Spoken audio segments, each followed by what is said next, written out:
The San Diego Padres keep on adding to the roster, and if this deal goes through, they'll be getting another outfielder. I'm Antonieta Collins with your ESPN headline. Sources confirmed to ESPN.com that the Padres are closing in on a trade to acquire outfielder Wil Myers from the Tampa Bay Rays. For more on this, we're joined by ESPN senior baseball writer Jerry Crasnick. Jerry, the Padres agreed to a deal for Matt Kemp of the Dodgers last week. Now, what would Myers add to the lineup?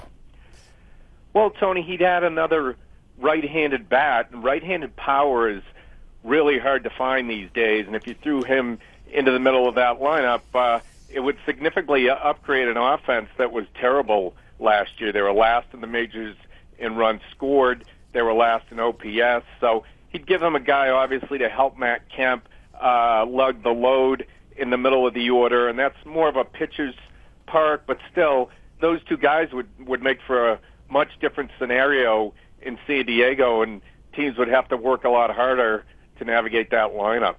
They definitely would. But now, Jerry, what are the Rays looking to get in exchange?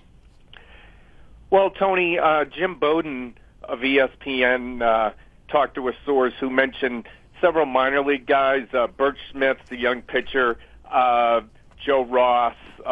There are two or three other pieces. So it looks like Tampa Bay is looking for young talent, and it doesn't appear that they're done yet. It looks like they might be getting a piece or two and then flipping in an additional deal, possibly with Washington. So that's why this thing is taking a while to unfold, is that there are several moving parts to it.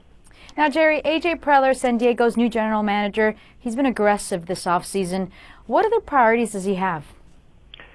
Tony, he's one of these guys, they tell me he sleeps about 3 hours a night. I don't think he breaks for dinner.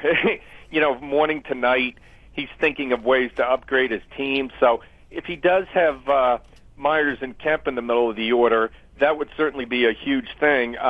They do have some other pieces, some pitchers like Tyson Ross and Ian Kennedy, Andrew Kashner, who've come up in conversation. I don't know that he would have to move those guys now just because he would have the offensive pieces, but he strikes me as a guy who's always on the lookout to make moves, and I'd be kind of surprised if he's completely done. Once again, ESPN's Jerry Crasnick with the insight on the San Diego Padres closing in on outfielder Wil Myers. For the latest offseason moves, keep it locked right here on our baseball page on ESPN.com.